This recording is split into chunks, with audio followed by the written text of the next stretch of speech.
अस्सलाम वालेकुम। City eight 10 में खुशामदीद। मैं हूं महविश हबीब। मैं उम्मीद करती हूं कि आप सब खैरियत से होंगे, अपना और अपने आसपास के लोगों का बहुत ज़्यादा ख्याल रख रहे होंगे।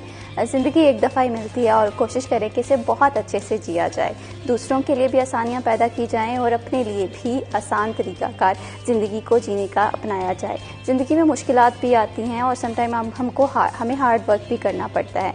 बस ज़रूरत इस अमर की है कि हमें मुश्किलात से घबराना नहीं है, हौसले से ज़िंदगी जीनी है। तो ज़िंदगी की यही रीत है, हार है और कभी जीत है।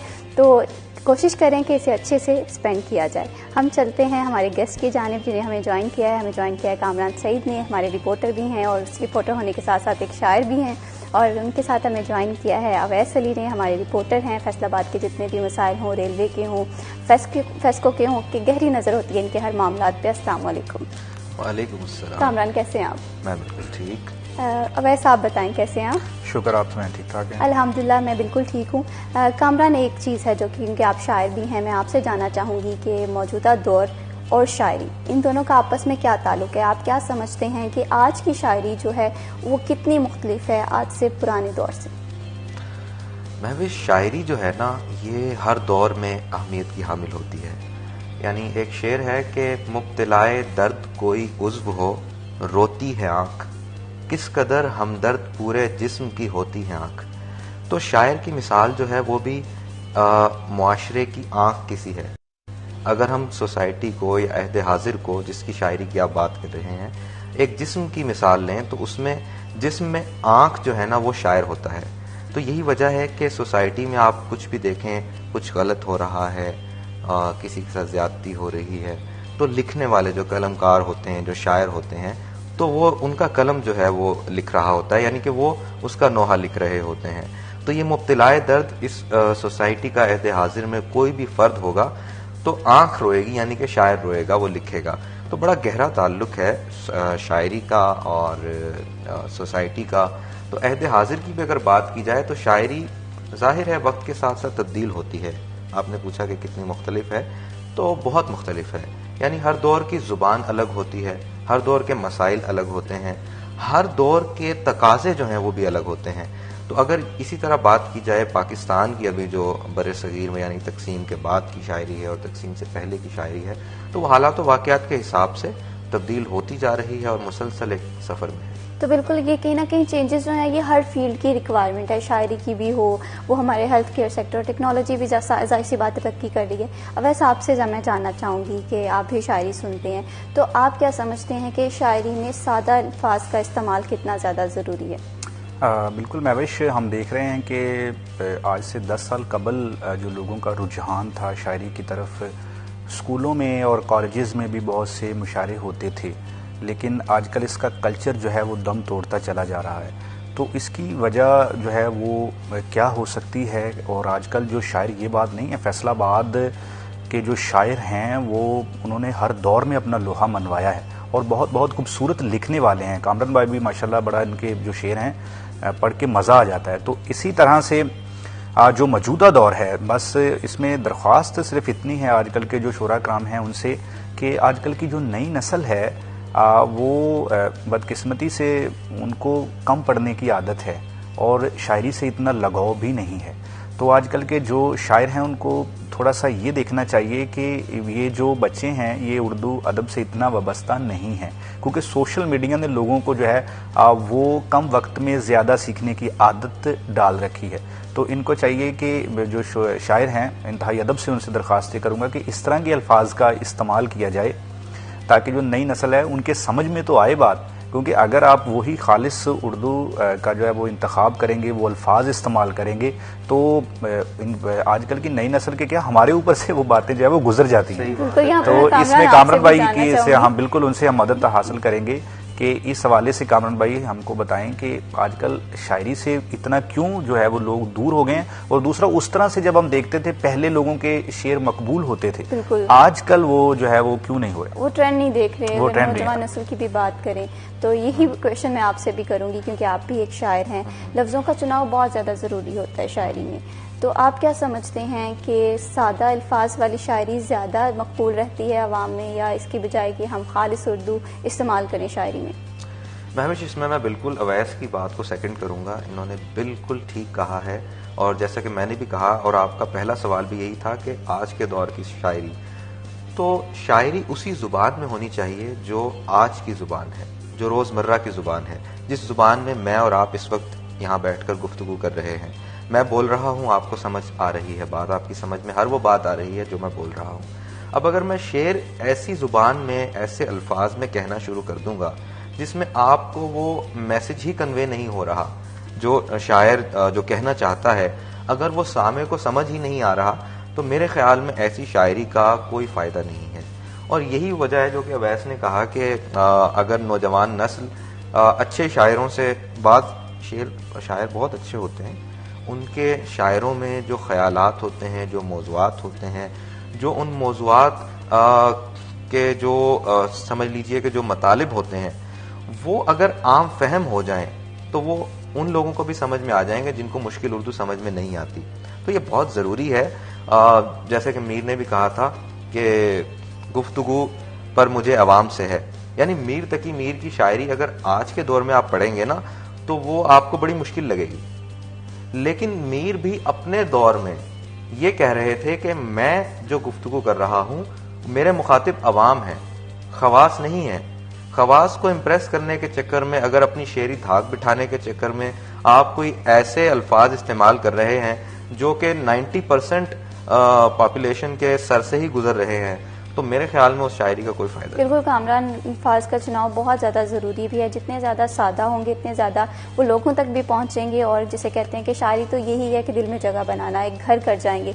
तो जितने भी शायर हमें सुन रहे हैं उनसे यही हमारी रिक्वेस्ट भी है कि वो सादा अल्फाज में शायरी करें, ताकि हमारी जो नौजवान नस्ल है वो शायरी की तरफ दोबारा लौट कर आए। यहाँ पर कामरान, मेरा क्वेश्चन फिर आपसे है कि शायरी से आवाम दूर होती जा रही है, ख़ासकर हमारी यूथ, कहीं ना कहीं सोशल मीडिया भी इसमें इन्वॉल्व होता हुआ नज़र आ रहा है, तो इस हवाले से आपकी क्या राय है? अच्छा महविश, इसमें मेरी राय थोड़ी सी मुख्तलिफ है। मेरे ख्याल में सोशल मीडिया की बदौलत नौजवान नस्ल शायरी के करीब तर हुई है। इसको हम यूं तो कह सकते हैं कि शायद अच्छी शायरी से, इसमें भी डिबेटेबल है बात कि दूर है या करीब है नौजवान नस्ल, इसमें बहस हो सकती है, हर किसी की अपनी राय हो सकती है। लेकिन शायरी में क्वालिटी खत्म हो गई है, क्वालिटी क्वांटिटी की तरफ जा रहे हैं, लेकिन क्वालिटी जो है वो काफी हद तक मुतासिर नजर आ रही है। अच्छा, ये हमेशा से शायरी का अलमिया रहा है। वो एक शेर भी था कि शायरी आती नहीं शायरी करने चले, चारा समझकर इसे सब गधे चरने चले। तो आजकल जो है, आजकल क्या हमेशा से ये शायरी एक ऐसी चीज है कि हर शख्स के अंदर इसका एक शौक नेचुरली होता जरूर है।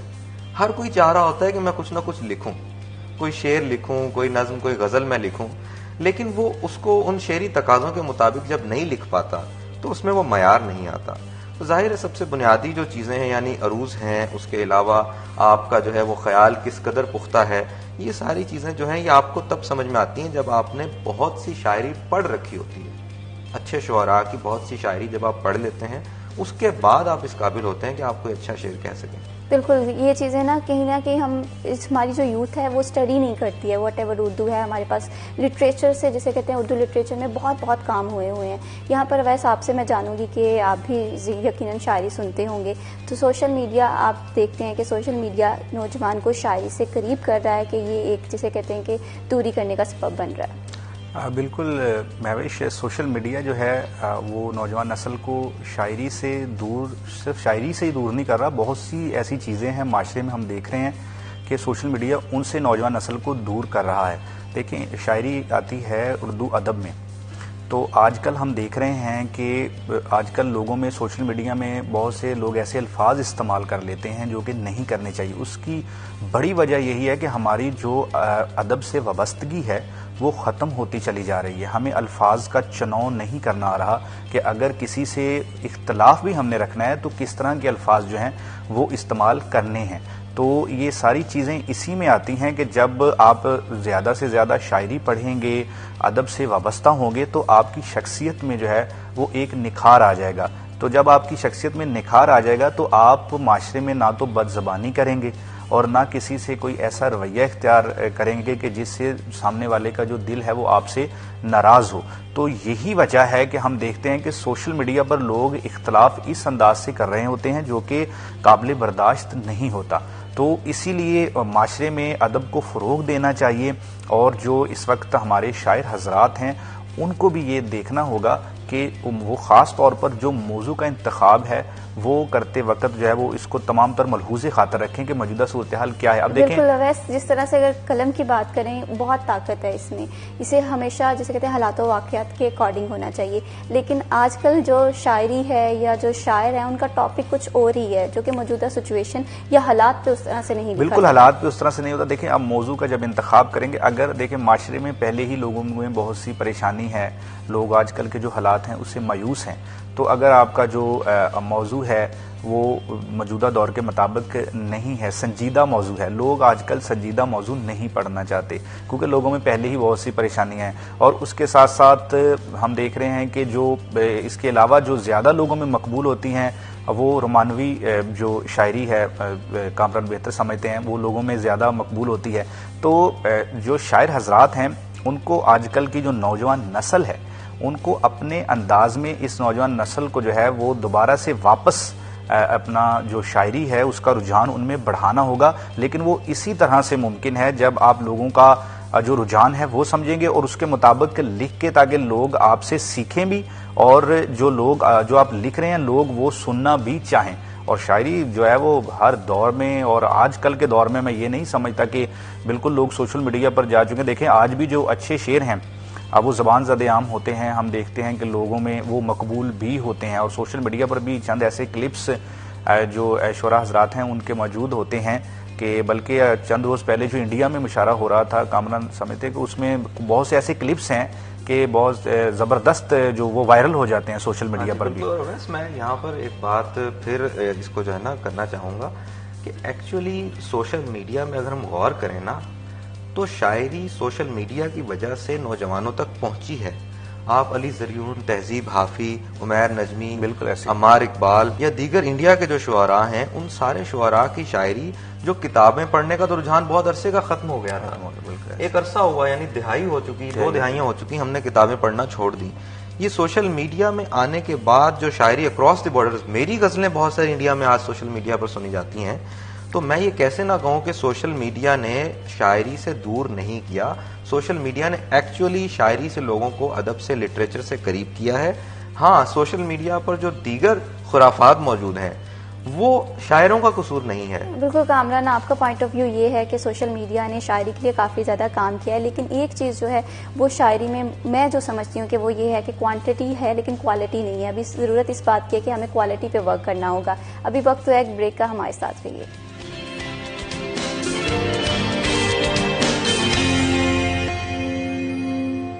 Welcome back. आज प्रोग्राम में बात हो रही है कि किस तरह से शायरी जदीद शायरी की शक्ल में ढल गई है और कौन कौन से जो काम है शायरी पे वो करने की ज़रूरत है जिससे हमारे कल्चर को प्रमोशन मिलेगी और साथ ही साथ अदब को फ़रोग देने के लिए किन किन अमल पे इक़दाम किए जा रहे हैं। इसी टॉपिक पे हम बात करेंगे। कामरान, हम ब्रेक पे जाने से पहले बात कर रहे थे कि आपका पॉइंट ऑफ व्यू ये है कि सोशल मीडिया ने जिसे कहते हैं कि शायरी को प्रमोट किया है, लेकिन इसके अलावा भी हमारे पास और भी बहुत सारे फॉर्मेट हैं शायरी को प्रमोट करने के लिए, जिसमें हमारे पास मुशायरा है, कल्चरल इवेंट है, लेकिन आजकल ऐसी कोई एक्टिविटीज़ देखने को नहीं मिल रही।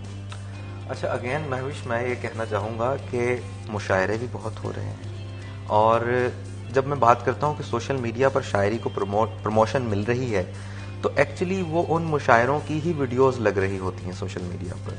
आपको बेशुमार ऐसी वीडियोस टिकटॉक पर, फेसबुक, इंस्टाग्राम रील्स पर मिलेंगी जो कि मुशायरों में शायर शेर पढ़ रहे होते हैं और उन पे मिलियंस ऑफ व्यूज होते हैं। तो वो जो लाखों लोगों तक शायरी पहुंच रही है वो यही मुशायरों। कामरान, यहाँ पर मेरा पॉइंट ऑफ व्यू जिसे कहते हैं, मैं पूरे पाकिस्तान की बात नहीं कर रही, मैं बात कर रही हूँ फैसलाबाद की। आप देखेंगे कि माजी में हमारे आर्ट्स काउंसिल में काफ़ी ज़्यादा इवेंट्स होते हैं, लाहौर में काफ़ी ज़्यादा इवेंट्स हैं, मुशायरे हो रहे हैं, लेकिन फैसलाबाद में ऐसे कोई खातिर ख्वाह इंतजाम नहीं किए जा रहे जिसमें हम शायरी को फ़रोग दे सकें। इस हवाले से मैं आपका पॉइंट ऑफ व्यू जानना चाहूँगी। अच्छा, ये इसमें हो सकता है कि कोविड-19 के बाद कुछ कमी आई थी कि फिजिकल गैदरिंग्स कम हो गई थी, लेकिन मेरे ख्याल में अब चीज़ें बहाल होना शुरू हो गई हैं, इवेंट्स होते हैं। हाँ, उस दर्जा पजीराई जिस कदर होनी चाहिए लिटरेचर की, वो जाहिर है वो अभी भी नहीं है। इसमें जो है वो मैं आपसे इत्तेफाक कर सकता हूँ कि जिस कदर पजीराई मिलनी चाहिए ना, जिस हद तक मिलनी चाहिए, उस हद तक जो है इस कल्चर को उतनी पजीरान, मतलब इसमें ये कह सकते हैं कि अगर एक सिंगिंग कॉन्सर्ट हो रहा है तो उसकी टिकट्स जो है वो ज्यादा फरोख्त होंगी, ठीक है, उसमें जो है लोग हजारों रुपए दे के जो है हजारों लोग जाएंगे। लेकिन एक मुशायरा अगर फ्री में भी हो रहा है तो उसमें लोगों की, लिसनर्स की तादाद जो है वो, सामीन की तादाद वो बहुत कम होगी। तो ये प्रायोरिटीज आ जाती हैं फिर अवाम की, कि अवाम क्या सुनना चाहते हैं, क्या देखना चाहते हैं। तो मेरे ख्याल में ये इस सतह पर जो है ये फिर तालीमी निज़ाम पे भी कुछ चीज़ें आ जाती हैं कि हमारा तालीमी निज़ाम किस हद तक स्टूडेंट्स में लिटरेचर का जो है वो इंटरेस्ट पैदा करने में कामयाब हुआ है। यानी अगर मैं बात करूं कि मेरे अंदर अदब का दिलचस्पी, अदब की कहाँ से आई, तो सबसे पहले तो मेरी वालदा जो है वो बचपन में खुद भी किताबें पढ़ा करती थी, रसाइल पढ़ती थी, मुझे भी रसाइल पढ़ने को दिया करती थी। तो वहाँ से एक जो है दिलचस्पी डेवलप हुई। फिर मैं स्कूल में गया तो मेरी भी खुशकिस्मती है कि मुझे अच्छे असातिज़ा मिले जिन्होंने मुझे हमेशा जो है वो अदब की तरफ माइल किया, उनकी शख्सियत से भी और उनके जो वो पढ़ाने का अंदाज था उससे भी। तो ये एजुकेशनल सिस्टम का भी जो है ना बड़ा इसमें किरदार है। बिल्कुल, जिसे कहते हैं कि तलीमी इदारे जो हैं वो अगर अपना आम किरदार अदा करें लिटरेचर को प्रमोट करने के लिए, तो ये जो थोड़ी सी दूरी है नौजवान नस्ल की, ये जो बेहतर हो सकती है। अब वैसे मैं यहाँ पर आपसे जानना चाहूँगी कि अच्छी शायरी का सोसाइटी में क्या रोल है, किस तरह से वो पॉजिटिव चेंज लेकर आती है? बिल्कुल महविश, शायरी जो है वो मेरे ख्याल से हर शायर की ये कोशिश होती है कि वो अच्छी ही लिखे, और शायरी तकरीबन अच्छी ही होती है, लेकिन उसका जो इम्पैक्ट होता है किसी भी माशरे पर, वो इम्पैक्ट उसी पर असरअंदाज करेगा जो कि उससे लगाव रखता है। जो पढ़ना ही नहीं चाहता तो उस पर वो किस तरह से जो है वो शायरी असरअंदाज होगी। तो इसलिए अदब से जो वाबस्तगी है उसका हमें सबसे पहले ये बात समझना होगी कि वो आपकी शख्सियत में नखार का बाइस बनता है और आपकी शख्सियत बनाता है। आप देखें, जो लोग किताबें ज़्यादा पढ़ते हैं, शायरी ज़्यादा पढ़ते हैं और इसके साथ साथ दीगर जो है वो अदब से वाबस्ता हैं, आप उनकी शख्सियत देख लें। और वो लोग जिन्होंने किताबें नहीं हमेशा से शॉर्टकट किया है और इन चीज़ों से दूरी है, किताबें आजकल सोशल मीडिया पर तो एक्टिव रहते हैं, वो उनको शौक़ भी है लिखने का। वो सच कहना है कि बहुत बड़े पाकिस्तान के कॉलमिस्ट हैं, उनका ये बिल्कुल दुरुस्त कहना है कि आजकल जिनकी पढ़ने की उम्र है वो लिख रहे हैं। तो जब तक आप पढ़ेंगे नहीं तो आप लिख नहीं सकते। ये गलत बात है कि आप पढ़ते भी नहीं हैं और लिखना शुरू कर देते हैं, तो उसकी वजह ये होती है, तो फिर आप माशरे में सुधार कैसे लेके आएंगे? तो इसके लिए आपको मेहनत करना होगी, किताबों से दोस्ती करना होगी। और किताबों से दोस्ती जो है वो इसलिए नहीं करना होगी कि वो आपको फाइनेंशियली सपोर्ट करें। किताबों से दोस्ती इसलिए करना होगी, पढ़ने का रुझान इसलिए करना होगा कि आपकी एक जो कहते हैं ना कि पर्सनैलिटी डेवलप हो, आपको इस बात का अंदाज़ा हो कि किस तरह से गुफ्तगू करनी है और माशरे में पॉजिटिव रोल किस तरह से प्ले करना है। तो यही वजह है कि जो उर्दू अदब से हमारी वाबस्तगी आजकल सोशल मीडिया पर तो नो डाउट कह रहे हैं कामरान भाई कि हम क्लिप्स वगैरह देख लेते हैं, लेकिन क्या हम उस तरह से अदबी महफिलों में शिरकत करते हैं?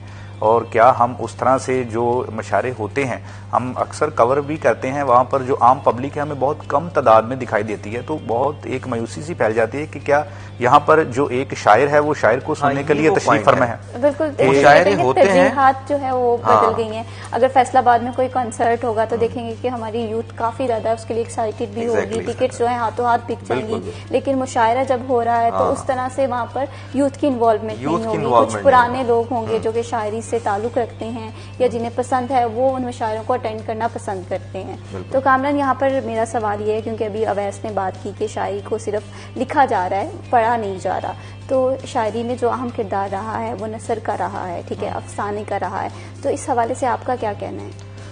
देखिए, अदब की मुख्तलिफ असनाफ हैं ये लिटरेचर की ना।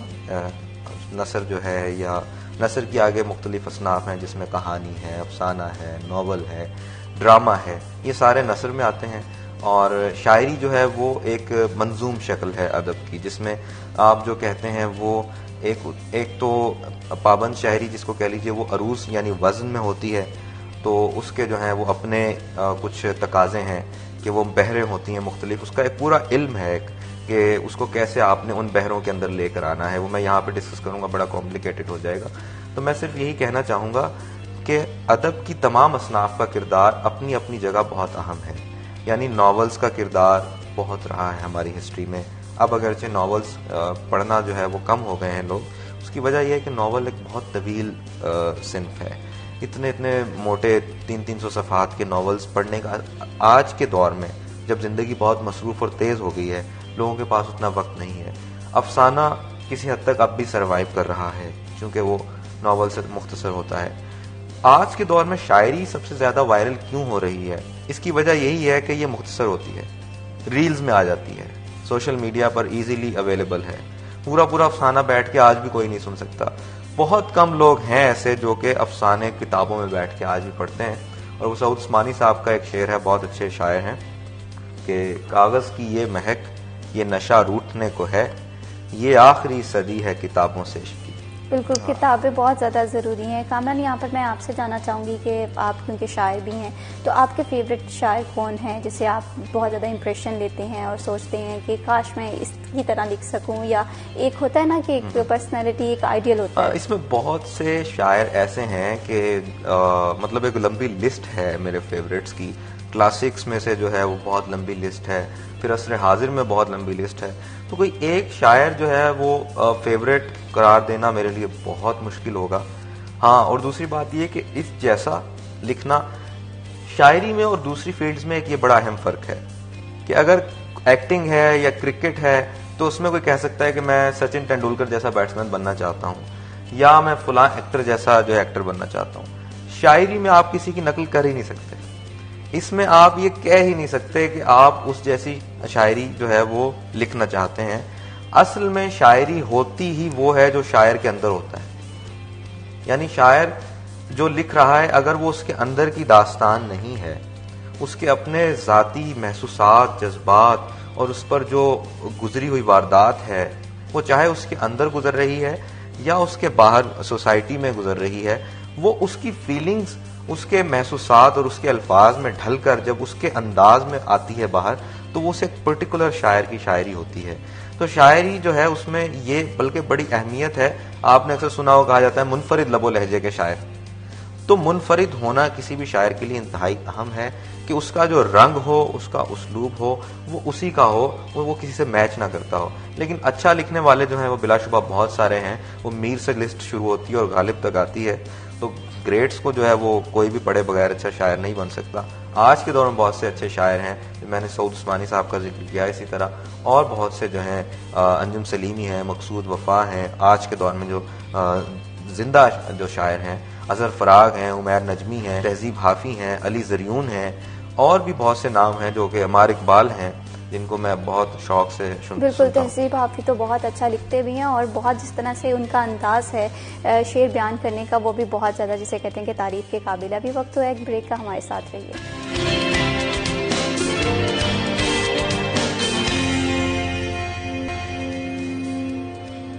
Welcome back. शायरी किसी भी दौर का एक रिफ्लेक्शन होता है। आजकल की शायरी और जो हमारी माजी की शायरी है उसमें क्या फ़र्क है, इसी टॉपिक पे हम बात करें। हमारे साथ हमारे रिपोर्टर्स मौजूद हैं। कामरान सईद हैं, उनके साथ अवैस अली ने हमें ज्वाइन किया है। अवैस, यहाँ पर मेरा क्वेश्चन आपसे है, आपके भी फेवरेट शायर होंगे, तो आप किस किस्म की जिसे पोइट्री सुनना पसंद करते हैं? कोई एक शेर जो कि आप हमें सुनाना चाहें? हाँ बिल्कुल, बहुत ऐसे नाम हैं जिनके शेर पढ़े भी हैं और उनके शेर सुन के मज़ा भी आता है।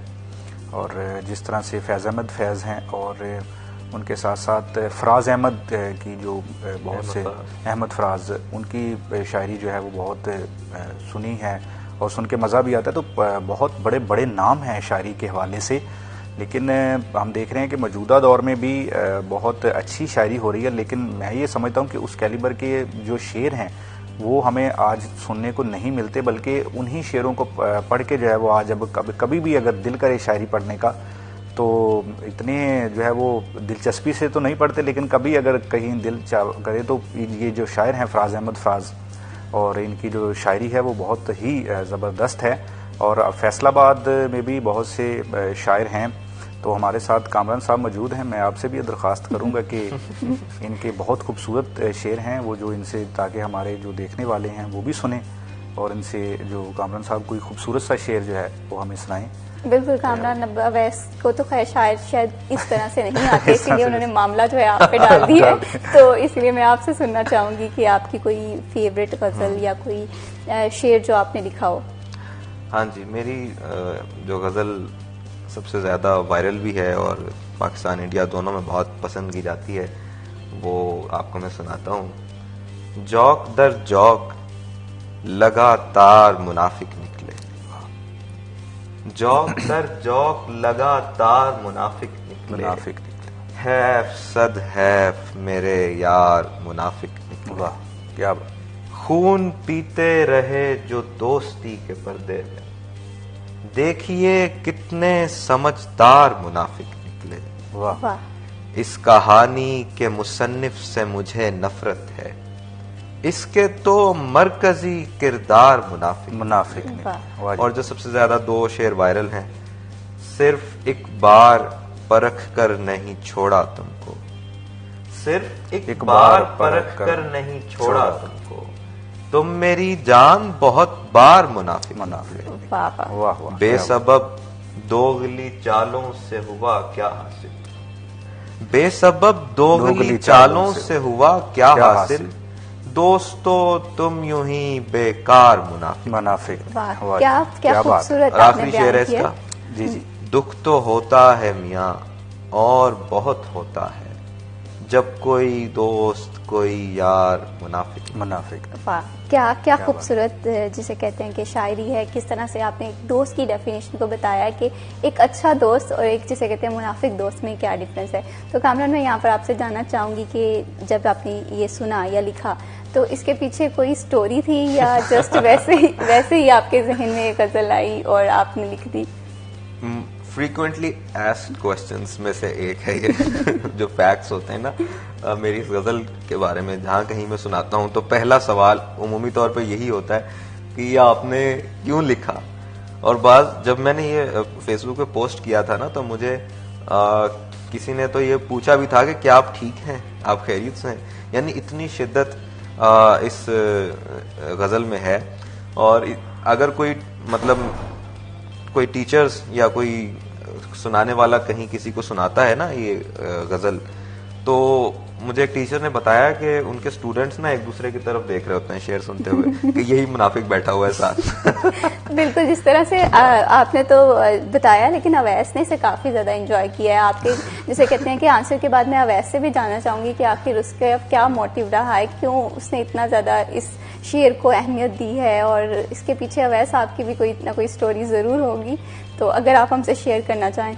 महविश इसके पीछे कोई स्टोरी तो नहीं है, लेकिन उन्होंने लिखा बहुत अच्छा है और बहुत खूबसूरत अंदाज से उन्होंने जो है वो मुनाफिक को तानाजनी जिसको कह सकते हैं कि हम इन्होंने की है कि बहुत से ऐसे लोग जो आपके करीब होते हैं। और आजकल का जो वक्त है इसमें तो बहुत सी ऐसी मिसालें मिलती हैं कि आपके गिरदों में बहुत से ऐसे लोग होते हैं जो आपसे दोस्ती का दावा भी करते हैं और आपके खैर ख्वाह भी बनते हैं, लेकिन बदकिस्मती के साथ वो ना तो आपके खैर ख्वाह होते हैं और ना ही आपके दोस्त होते हैं। तो ये जो मुनाफिकत है हम सबको पता है कि इसके बारे में हमारे मज़हब ने भी बहुत सी सख्तियाँ की हैं और इसके बारे में बहुत से बयान है, मगर उसके बावजूद अच्छा एक और मैं आपको बात कहूँ, एक हमारी खुशफहमी जो है ना सबकी, ये भी बहुत होती है कि हम खुद को हमेशा से ये समझते हैं कि हम राइट पर हैं। हाँ, और हम जो हैं वो किसी से मुनाफिकत नहीं कर रहे हैं।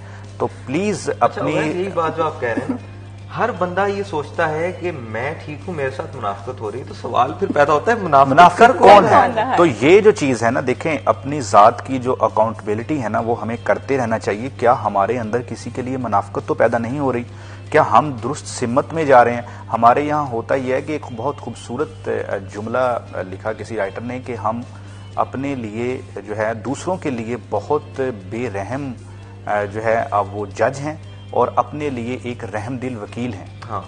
तो ये जो चीज़ें हैं कि हमें खुद की अकाउंटेबिलिटी करनी है और अपने में तब्दीली लेके आनी है, ना कि हमने जो है वो दूसरों पर तानाज़नी करनी है। और ख़ुद को आप देखिए कि हर इंसान खुद को मजलूम समझ रहा है। इसका मतलब ये है कि हमारे माशरे में खुद एहतसाबी का जो अमल है वो दम तोड़ता चला जा रहा है, और जबकि दूसरों को हमने ये समझना शुरू कर दिया है कि ये मुनाफिक है, ये हसद करता है। तो प्लीज इस चीज पर फोकस करें। बिल्कुल। और वैसे इस बात का सबूत जो है कामरान की गजल है। अब यकीनन कामरान मेरी बात से एग्री करेंगे, जिसने ये गजल सुनी होगी उसने अपने आप को उस पॉइंट ऑफ व्यू पे नहीं रखा होगा, हमेशा आसपास के लोगों को ही देखा होगा कि वो कितने मुनाफिक हैं। बिल्कुल महविश ऐसे ही है, अक्सर ऐसा ही होता है। और यही मैं बता रहा था कि शायद यही इस गजल की मकबूलियत की बहुत बड़ी वजह है। यानी किसी भी बड़े से बड़े मुशायरे में, मैंने बहुत से कौमी सतह के मुशायरे पढ़े, यानी मैं ये गजल पढ़ता हूँ तो इस पर सबसे ज्यादा दाद मिलती है। यकीन कीजिए हर शख्स उठ उठ के दाद दे रहा होता है इस पे, और जो मतलब इस पे जो है वो यानी हर शख्स को दूसरा शख्स जो है वो मुनाफिक लग रहा है। यार यकीन करो मुशायरे में बैठे लोग एक दूसरे की तरफ देखने लग जाते हैं। ऑडियंस में बैठे लोग देख रहे होते हैं कि यार पता नहीं यही है वो जिसके बारे में ये अशार है। तो ये शायद हमारे सोसाइटी में कुछ लोगों ने तो स्टेटस पे भी पोस्ट किया होगा ये शेर के, फेसबुक पे देखा होगा, इंस्टाग्राम जो है वो भी काफी ज्यादा शायरी के लिए मकबूल है। ये इस गजल के तकरीबन हर शेर से जो है ना वो इंस्टा टिकटॉक भरा पड़ा। बहुत से बड़े बड़े सेलिब्रिटीज ने टिकटॉक पे जो वायरल हैं उन लोगों ने, एक्टर्स ने, बड़े शायरों ने, बड़े अदाकारों ने ये गजल जो है वो पढ़ी है और उसको अपने अकाउंट्स पे शेयर किया है। तो शायद यही वजह है कि हमारी सोसाइटी में मुनाफिकत है ही इस कदर कि हर किसी को बहुत हिट करती है। बिल्कुल कामरान, जिसे कहते हैं कि अच्छे दोस्त बहुत, जिसे कहते हैं किस्मत वालों को मिलते हैं। अगर आपकी जिंदगी में कोई अच्छे दोस्त हैं तो उन्हें हमेशा संभाल के रखना चाहिए। अभी वक्त तो एक ब्रेक का, हमारे साथ रहिए।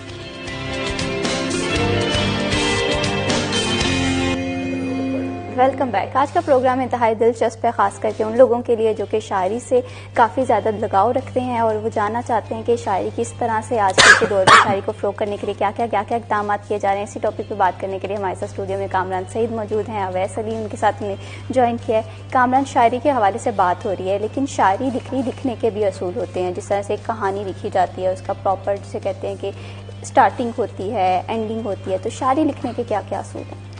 अच्छा, शायरी का सबसे बुनियादी जो उसूल है जो कि शेर और नसर को डिफ्रेंशिएट करता है एक दूसरे से, वो है कि शेर वज़न में होता है। अब वज़न से ये मुराद नहीं है कि इसका कोई 20 किलो वज़न होता है और नसर का जो है वो 10 किलो होता है, कोई ऐसी कोई चीज़। शायरी में वज़न से मुराद एक इसका ना एक इल्म है, एक पूरा एक सब्जेक्ट है जिसको कहते हैं अरूज़। अरूज़ जो इल्म अरूज़ है उसमें कुछ बहरें होती हैं, यानी फ़ाइलतुन मुफ़ाइलुन फ़ेलुन, ये एक बहर है। अब ये एक साउंड है बेसिकली, फ़ाइलतुन मुफ़ाइलुन फ़ेलुन। अब इसमें अगर मैं कुछ लिखना चाहूँ ना इस बहर में, तो इसका मतलब ये है कि मैंने इनकी साउंड्स में लिखना है, फ़ाइलतुन मुफ़ाइलुन फ़ेलुन, ठीक है। तो जो मैं मिसरा एक लिखूंगा, अब दूसरा मिसर लिखूंगा, वो सारे मिसरे इस बहर में होने चाहिए, ठीक है। अब ये किसी को कैसे पता लगेगा, इसमें दो चीज़ें हैं। एक तो कुछ लोग होते हैं जिनको कुदरती फितरी तौर पर एक विजदान होता है शायरी के वज़न का। यानी अगर मैं अपनी ज़ाती तौर पर बात करूं तो मैंने इल्म अरूज़ सीखा नहीं है, लेकिन मेरा एक भी मिसरा बेवज़न नहीं होता।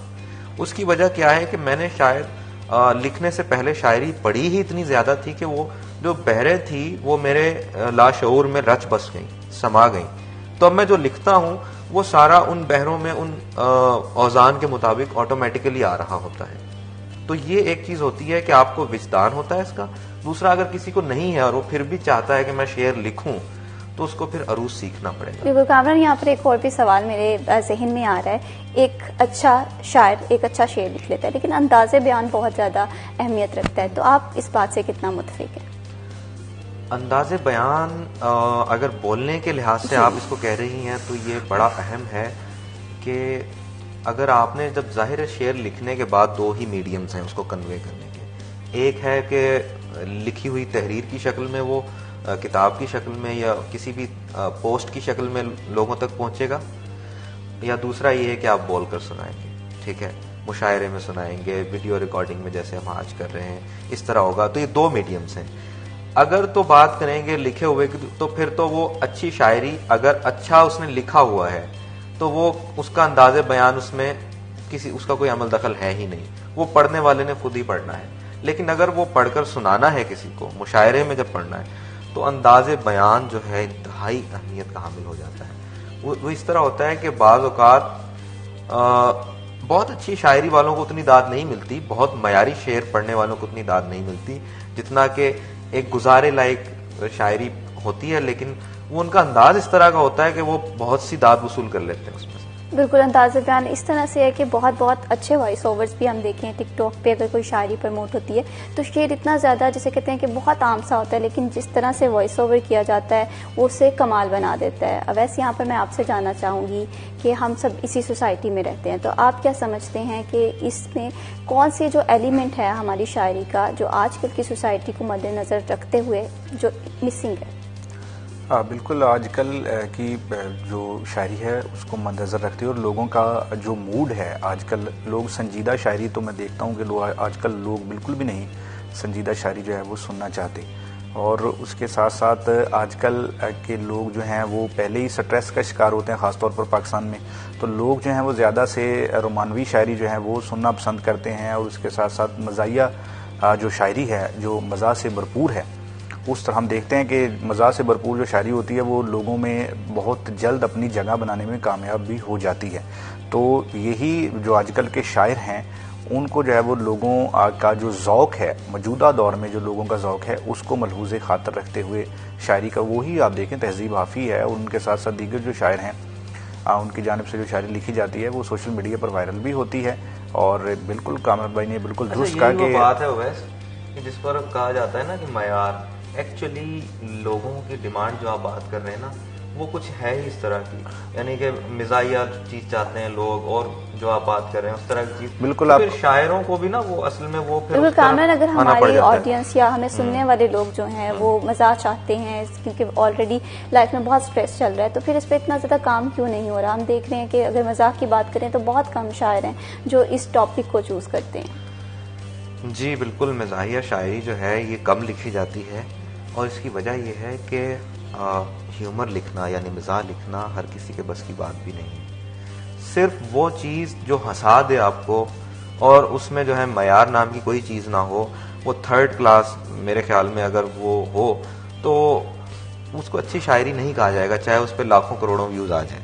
ठीक है, तो ये वो बात है कि जो वाकयातन मसलन अगर मैं एक शायर हूँ, मुझे पता है कि मैं एक प्रॉपर शायर हूँ, मुझे पता है कि शेर में क्या सही क्या गलत होता है, इसकी क्या लवाजमात हैं, इसकी क्या जुजियात हैं, मुझे सब पता है। इसके बावजूद अगर मैं मिजाज नहीं लिख रहा, मिजाहिया शायरी नहीं लिख रहा, तो उसकी वजह यह है कि मैं फजूल किस्म की थर्ड क्लास मिजाहिया शायरी लिखना नहीं चाहता। ऐसा नहीं है कि मैं लिख नहीं सकता, मैं चाहूँ या दीगर जो संजीदा शुआरा हैं वो चाहें तो बहुत सी मिजाहिया शायरी लिख सकते हैं, लेकिन सिर्फ अपना एक मयार को बरकरार रखने के लिए वो नहीं लिखते। तो आपकी बात ये जो आपने कहा बिल्कुल ठीक है कि इस पर लोग कम आते हैं, तो वो कम इसीलिए आते हैं क्योंकि वो उनको पता होता है कि अच्छा मिजाज लिखना यानी जैसे अनवर मसूद जैसी शायरी है, उस लेवल की जो मिजाहिया शायरी लिखना वो हर किसी के बस की बात नहीं। बिल्कुल, यहाँ पर कामरान एक और सवाल है मेरा कि कल्चर को प्रमोट करने के लिए हमें किस तरह से फैसलाबाद में इक़दाम करने चाहिए ताकि ज़्यादा से ज़्यादा लोगों को हम पाकिस्तान के कल्चर के बारे में बताएं, क्योंकि उर्दू से बहुत पुराना ताल्लुक है। पाकिस्तान बनने में भी जैसे कहते हैं कि अल्लामा इकबाल साहब ने बहुत अच्छा एक किरदार अदा किया है, नौजवान नस्ल को जगाया है, तो हम किस तरह से दोबारा से इन चीज़ों को वापस लेकर आ सकते हैं? इसके लिए यही है कि ज़्यादा से ज़्यादा अदबी प्रोग्राम जो हैं वो करवाए जाएं नौजवान नस्ल में।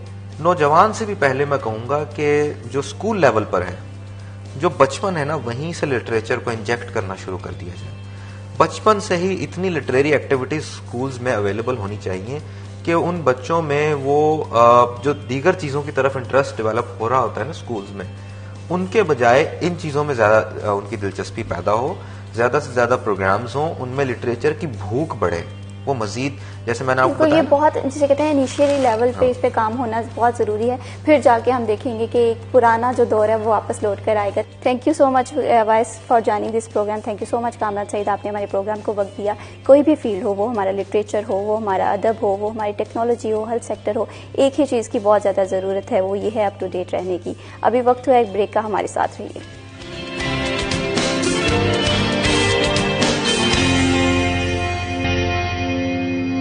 Welcome back. एजुकेशन किसी भी इंसान की पर्सनैलिटी को डेवलप करने के लिए, उसे एक माशरे का मुफीद शख्स बनाने के लिए बहुत अहम किरदार अदा करती है। आज ये बात मैं आपसे इसीलिए कर रही हूँ कि आज हमारे साथ जो दो गेस्ट मौजूद हैं, एजुकेशन की फील्ड के दो बहुत बड़े नाम, जिन्होंने स्टूडेंट्स को ग्रो एम्पावर करने के लिए बहुत अहम किरदार अदा किया है। जी हाँ, मैं बात कर रही हूँ professor Asif Iqbal, dean southern cross institute Sydney. उनके साथ हमें ज्वाइन किया है डॉक्टर जफर जावेद हैं, dean school of arts and fine national textile university. अस्सलाम वालेकुम। सर कैसे हैं आप? ठीक, thank you for inviting. Thank you so much for joining. Thank you. अस्सलाम वालेकुम सर, कैसे हैं आप? ठीक है, ठीक हो, अल्लाह का शुक्र है। सर मैं आपसे जानना चाहूँगी कि जिसे कहते हैं कि इंटरनेशनल एजुकेशन सिस्टम बहुत ज़्यादा ज़रूरी है, कहीं ना कहीं स्किल्स भी डेवलप करती हैं, तो जो आपका इंस्टीट्यूट है सदर्न क्रॉस इंस्टीट्यूट सिडनी, इसका क्या विजन है? Southern cross institute, southern cross school of business, हमारे जो इंस्टीट्यूट्स हैं सिडनी में, उनका main focus employability skills development पे है। हमारी ये कोशिश होती है कि हमारे जो स्टूडेंट्स हैं जब वो ग्रेजुएट करके जाएं किसी भी डिप्लोमा, एडवांस डिप्लोमा या सर्टिफिकेशन से, तो वो अपने लिए एम्प्लॉयबिलिटी स्किल्स जो हैं उनके वो डेवलप कर पाएँ। हम उनमें उन बच्चों की हेल्प करते हैं।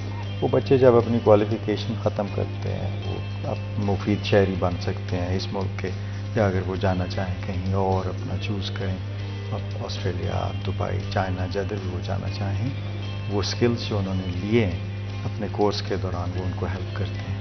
सर यहाँ पर एक ये भी बात बताइएगा कि क्योंकि इंटरनेशनल एजुकेशन सिस्टम को डिफरेंट लेवल्स में तकसीम किया गया है, जैसे level 4, level 3, level 6 and level 7, जो आपके इंस्टीट्यूट डिप्लोमास ऑफर कर रहे हैं, इनके लेवल्स क्या हैं? ऑस्ट्रेलियन एजुकेशन सिस्टम है जो कि हम यहाँ पे इम्प्लीमेंट करने की कोशिश कर रहे हैं अपने इंस्टीट्यूट के through, as an affiliated branch and as well as a full fledge campus.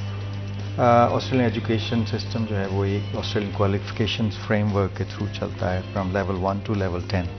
Level 1 to 4 certifications होती हैं, उसके बाद level 5 diploma, then advance diploma 6, bachelor 7, and इस तरह से चलता है। हम उसी को स्ट्रक्चर को फॉलो करते हैं। हमारा जो इंस्टीट्यूट यहाँ से लोकली रजिस्टर्ड है, नेफ्टैक के साथ रजिस्टर्ड है, रिचमंड इंस्टीट्यूट, वो यहाँ के लोकल कानून फॉलो करेगा। नेफ्टैक के जो भी प्रिंसिपल्स हैं उसको हम फॉलो कर रहे हैं, उन्हीं के कोर्सेज, उसको स्ट्रक्चर को हम फॉलो कर रहे हैं। बट कोशिश ये कर रहे हैं कि हमारे जो अफिलिएशन के थ्रू सारे का सारा जो इंटरनेशनल एजुकेशन का जो सिस्टम है, ये स्टैंडर्ड्स हैं, हाई स्टैंडर्ड्स हैं, वो हमारे लोकल स्टूडेंट्स को मिल पाए। सर यहाँ पे ये भी बताइएगा कि जिस तरह से ये आपने बताया कि ब्रांच है कि ऑस्ट्रेलियन इंस्टीट्यूट के साथ लिंक है, तो और कोई इंस्टीट्यूट्स भी हैं ऑस्ट्रेलिया के, या सिर्फ एक ही ब्रांच के साथ कनेक्टेड है? जैसे ऑस्ट्रेलिया की डिफरेंट यूनिवर्सिटीज़ हैं जिसमें मर्डॉक यूनिवर्सिटी है, ऐसी बहुत सारी यूनिवर्सिटीज़ हैं जो कि डिप्लोमाज ऑफर कर रही हैं, तो क्या आपकी कोई एप्लीकेशंस है ऐसी यूनिवर्सिटीज़ के साथ? जी, हमारी जो एफिलिएशंस हैं वो वहाँ के इंस्टीट्यूशंस और यूनिवर्सिटीज़ के साथ हैं। स्टूडेंट्स को जब यहाँ से वो क्वालिफिकेशन फिनिश करते हैं तो वो एफिलिएटेड इंस्टीट्यूशंस के पास जा सकते हैं पढ़ने के लिए। ये तो फिर बहुत अच्छी बात है, क्योंकि अमूमन ऑस्ट्रेलिया का अगर वीज़ा रेशो की बात करें इंटरनेशनल स्टूडेंट्स की, तो वो ड्यू टू सम पॉलिसीज़ इतनी अच्छी नहीं जा रही। तो अगर वो स्टूडेंट जो कि ऑस्ट्रेलियन एजुकेशन सिस्टम को फॉलो करना चाहते हैं, उनके लिए ये डिप्लोमास बहुत बेनिफिशियल हो सकते हैं। यहाँ पर मैं सर जावेद आसिफ इकबाल साहब आपसे जानना चाहूँगी कि आर्ट्स और फाइन आर्ट्स एक ऐसी फील्ड है जिसमें क्रिएटिविटी भी है, ठीक है, जिसमें ट्रेंड सेटलमेंट भी है, तो आप क्या समझते हैं कि आज के ट्रेंड्स जो हैं माजी के ट्रेंड से कितने मुख्तलिफ है फैशन की दुनिया में? देखिए, फैशन की दुनिया का जब आप ट्रेंड्स की बात करते हैं तो एक बात हमेशा ज़हन में रखें, ये टेक्नोलॉजी के साथ बहुत कॉम्प्लीमेंट करते हैं। टेक्नोलॉजी जैसे जैसे चेंज होती है वैसे वैसे फैशन ट्रेंड्स जो हैं वो भी चेंज होते हैं। माजी के ट्रेंड्स की अगर आप बात कर रही हैं तो माजी के ट्रेंड में जो चीज़ें बहुत मुश्किल कंसिडर होती थी डिज़ाइन करना या बनाना, वो अब बहुत आसान हो गई हैं। दो कि वो क्लासिकल की हैसियत इख्तियार कर गई हैं, लेकिन उनको डेवलप करना, उनको बनाना जो है वो इंतहाई आसान हो गया। अब उस आसानी के अंदर उसकी जो वो एक वैल्यू थी वो फिर ख़त्म हो जाती है कि वहाँ पे हाथ के साथ वर्कर जो है या जो भी आर्टिस्ट था, डिज़ाइनर था, वो बनाता था। तो अब एक टेक्नोलॉजी का फैक्टर है, दूसरा जो है वो लाइफ की पेस है। लाइफ की पेस जो है जैसे जैसे तेज़ होती जा रही है वैसे वैसे फैशन के स्टाइल्स जो हैं वो भी चेंज हो रहे हैं। और तीसरा फैक्टर जो इसमें इस वक्त शामिल हो गया वो है हमारी इन्वायरमेंट, कि हम अपने नेचुरल रिसोर्सेज जो हैं उनको किस तरह इस्तेमाल करते हैं ये फैशन बिज़नेस को डेवलप करने के लिए या प्रोडक्ट को डेवलप करने के लिए। तो इस वक्त दुनिया के अंदर बहुत बड़ी जो एक ड्राइव है वो ये है कि हम अपने प्लैनेट को सस्टेनेबल करें, हम अपने रिसोर्सेज को सेव करें अगले आने वाली जनरेशन्स के लिए। लाइकवाइज फैशन चूँकि ऑयल एंड गैस इंडस्ट्री के बाद दूसरा बड़ा पोल्यूटर कंसिडर होता है, इसलिए इस वक्त बहुत ज़्यादा फोकस में है। तो ये तीन फैक्टर इस वक्त मेनली ट्रेंड्स चेंज कर रहे हैं फैशन के अंदर। तो जैसे अभी ये बात की है सस्टेनेबल फैशन, तो आप क्या समझते हैं कि अगर हम सस्टेनेबल फैशन को इम्पोज करना चाह रहे हैं या उसे इम्प्लीमेंट करना चाह रहे हैं, तो कौन कौन से फैक्टर्स होंगे जिन्हें हमें जिसे कहते हैं प्रेफरेंस पे देखना पड़ेगा? देखिए, इसमें सबसे पहले तो आपको अपनी कंजप्शंस देखनी पड़ेंगी हम सबको। अगर हम दुनिया की जो टोटल रिकॉर्डेड प्रोडक्शन है फैशन प्रोडक्ट्स की, और उसमें मैं सिर्फ टेक्सटाइल रिलेटेड प्रोडक्ट की भी बात कर रहा हूँ, उसको अगर दुनिया की टोटल आबादी के ऊपर डिवाइड करें तो 20 का फिगर आता है। इसका मतलब है कि हर इंसान के लिए, हर जीरो जो इस दुनिया के ऊपर है इस ग्लोब पे, उसके लिए हम हर साल रिकॉर्डेड 20 जोड़े जो हैं वो तैयार करते हैं। हर कोई 20 जोड़े इस्तेमाल नहीं करता। इसका मतलब है कि हम अपनी ज़रूरत से बहुत ज़्यादा जो है वो प्रोड्यूस कर रहे हैं, और हम अपने नेचुरल रिसोर्सेज भी उसी स्पीड के साथ जो हैं उनको ज़ाया कर रहे हैं। पानी है, टेक्सटाइल में वही पानी इस्तेमाल होता है जो हम पीने के लिए इस्तेमाल करते हैं। तो लिहाजा सबसे पहले तो हमें अपनी कंजप्शन जो है उसको रियलाइज़ करना पड़ेगा कि हम कितनी चीज़ें जो हैं जो हमारी वाकई ही ज़रूरत है प्रोटेक्शन के लिए या अपनी पर्सनैलिटी को दिखाने के लिए, वो उतनी ही हम बनाएं। उसके बाद फिर अगले फैक्टर्स जो हैं वो शुरू होंगे। तो आप जिस तरह से भी बता रहे हैं कि सस्टेनेबल फैशन के लिए सबसे ज़्यादा ज़रूरी है कि माहौल अंदोज़, जिसे कहते हैं कि माहौल फ्रेंडली, इन्वायरमेंट फ्रेंडली पॉलिसीज़ लेकर आएँ, तो जिसमें हमारे स्टूडेंट्स बहुत ज़्यादा हम किरदार अदा कर सकते हैं, क्योंकि स्टूडेंट्स किसी भी नेशन के लिए, जिसे कहते हैं कि तरक्की का एक ज़रिया भी होते हैं। तो अब हमारे इंस्टीट्यूशंस में ये चीज़ किस तरह से इम्प्लीमेंटेशन करवाई जा रही है कि ऐसी पॉलिसीज़ या स्टूडेंट्स को इस तरह से तैयार किया जाए कि वो माहौल अंदोज़ या फेवरेट, जिसे कहते हैं कि पॉलिसीज़ लेकर आएँ जो कि माहौल के अकॉर्डिंग हो। देखिए, एक तो जो सबसे पहला स्टेप होता है, कोई भी यूनिवर्सिटी या एजुकेशन इंस्टीट्यूट अपने कोर्स के अंदर उसको ऐड करता है। वो हमने कोर्सेज में ऐड किए हुए हैं, बाकी यूनिवर्सिटीज़ ने भी किए हुए हैं। दूसरा, जो हम अगर national textile university school of art and design की बात करें, तो हम कोई भी रिसर्च ऐसी नहीं करवाते जो कि यूनाइटेड नेशन के सस्टेनेबल डेवलपमेंट गोल हैं उनको कम्प्लीमेंट ना कर रही हो। सो हर स्टूडेंट ने जो रिसर्च करनी है उसने ये बताना है कि वो कौन से गोल जो है उसको फोकस करके वो रिसर्च कर रहा है। तो लिहाजा हम पूरी कोशिश कर रहे हैं कि उनको ये सिखाया जाए, उनको रियलाइज़ कराया जाए। बिल्कुल, ये बहुत ज़रूरी है। जिस तरह से अब देखें कि हमारे मौसमियाती तब्दीलियाँ आ रही हैं, हमारे इन्वायरमेंट चेंज हो रहा है, तो कहीं ना कहीं अगर आज हमने इन्वायरमेंट को सेफ ना किया तो आने वाली नस्लों के लिए एक बहुत बड़ा मसला हो सकता है। यहाँ पर सर मैं आपसे जानना चाहूँगी कि हम इंटरनेशनल एजुकेशन की बात कर रहे थे। अब पाकिस्तान की मौजूदा सूरत हाल देखें तो हमारे यहाँ उस तरह से थ्योरी बेस्ड कॉन्टेंट पढ़ाया जाता है, जबकि इंटरनेशनल एजुकेशन सिस्टम की बात करें तो वहाँ पर ये चीज़ फेमस है कि वो प्रैक्टिकलिटी की तरफ जाते हैं। तो आपका जो इंस्टीट्यूट है ये किस तरह से प्रैक्टिकलिटी को प्रमोट करेगा? हम हमारे इंस्टीट्यूट को थियरी के बजाय ट्रेनिंग पे फोकस करेंगे।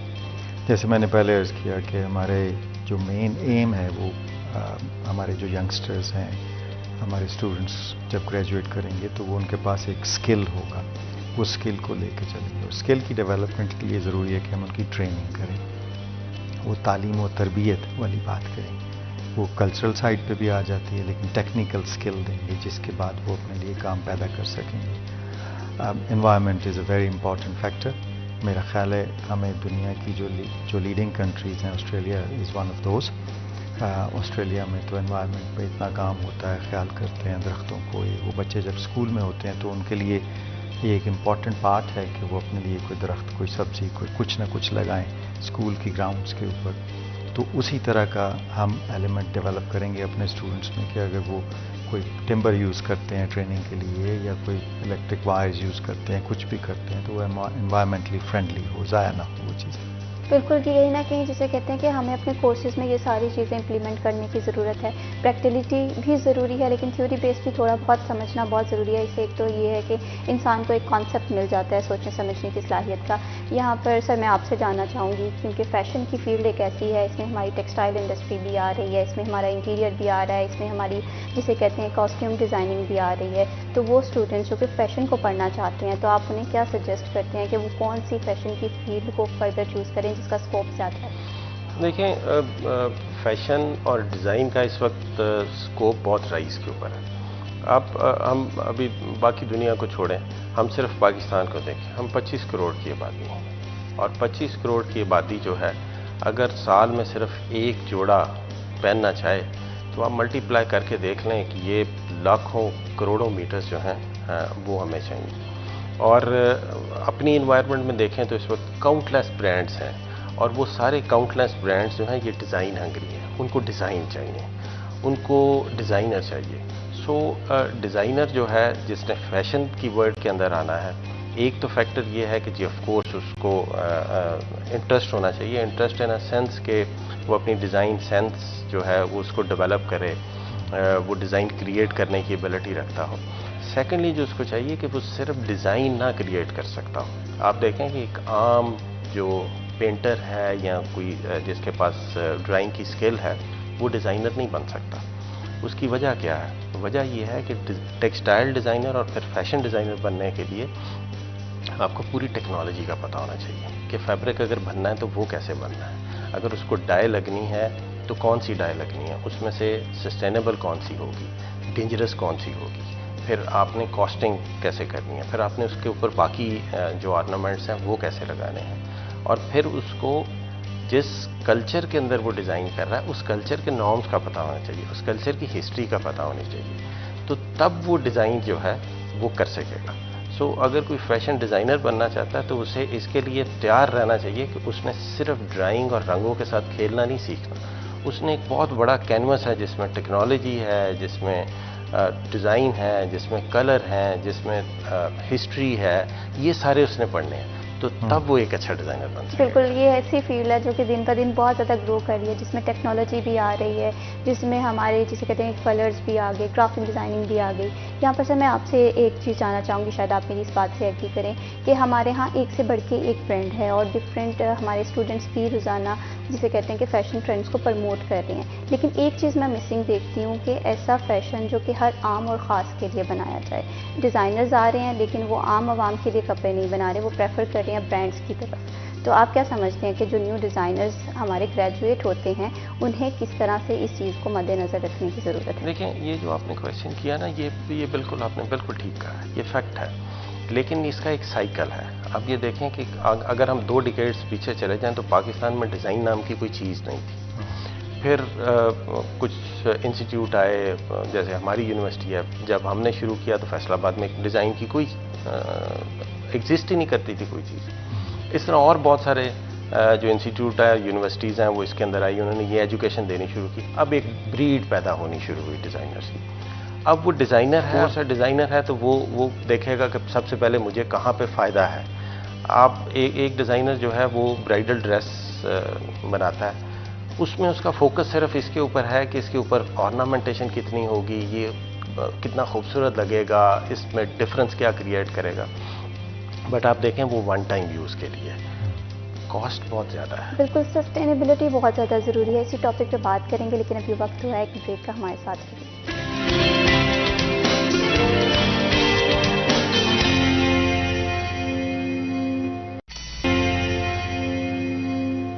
Welcome back. अगर दुनिया तेज़ी से ग्रो कर रही है तो फैशन ट्रेंड भी तेज़ी से ग्रो कर रहे हैं। आए रोज़ हमें नए फैशन ट्रेंड देखने को मिल रहे हैं, और इसी के साथ साथ अगर स्टूडेंट्स अपनी ज़िंदगी में कामयाब होना चाहते हैं, उन्हें स्किल्स के साथ साथ जिसे कहते हैं कि नॉलेज स्किल्स दोनों को साथ लेकर चलना चाहिए। इन्हीं टॉपिक पे बात करने के लिए स्टूडियो में हमारे साथ गेस्ट मौजूद हैं। हमारे साथ प्रोफेसर आसिफ इकबाल मौजूद हैं, हमारे साथ जफर जावेद साहब मौजूद हैं। सर, मैं आपसे जानना चाहूँगी कि हम बात करें, स्किल्स बहुत ज़्यादा ज़रूरी हैं, तो बीइंग अ प्रोफेसर आप एक एजुकेशनिस्ट भी हैं, तो आप क्या समझते हैं कि हमारी यूथ को किन किन स्किल्स को सीखना बहुत ज़्यादा ज़रूरी हो गया है आजकल के दौर में?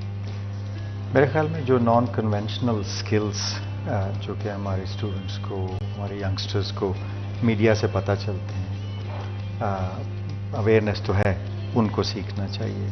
टेक्नोलॉजी बेस्ड स्किल्स जो हैं वो उनको सीखना चाहिए।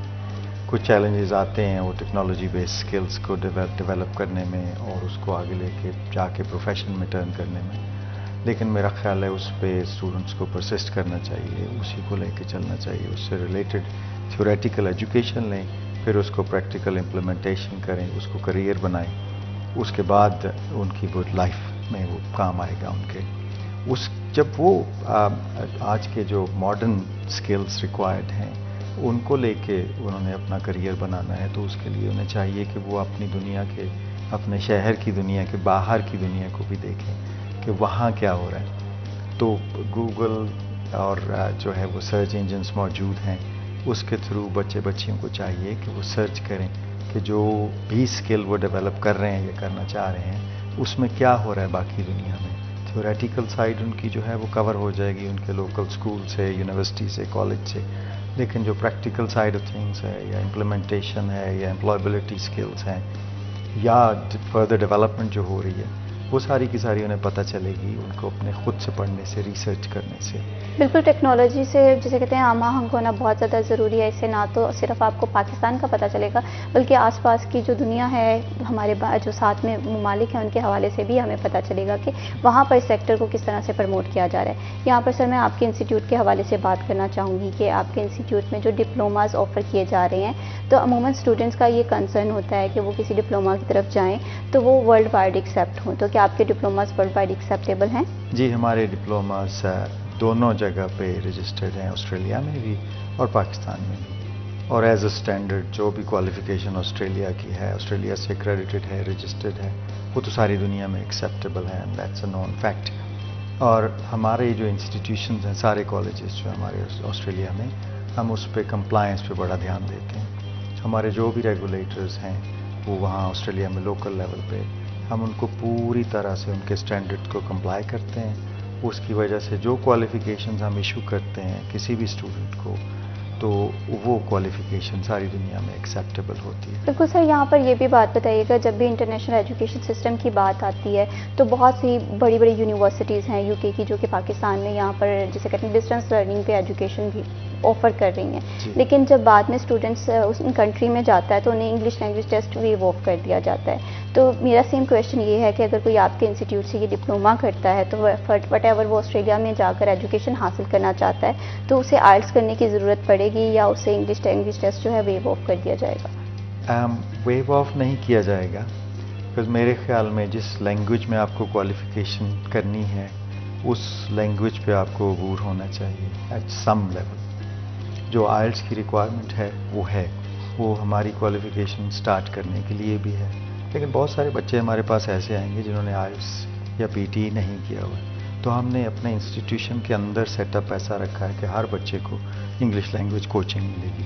वो ना सिर्फ हमारे कोर्स का पार्ट है बल्कि हर यूनिट जो उस कोर्स का हिस्सा है उसका भी पार्ट है।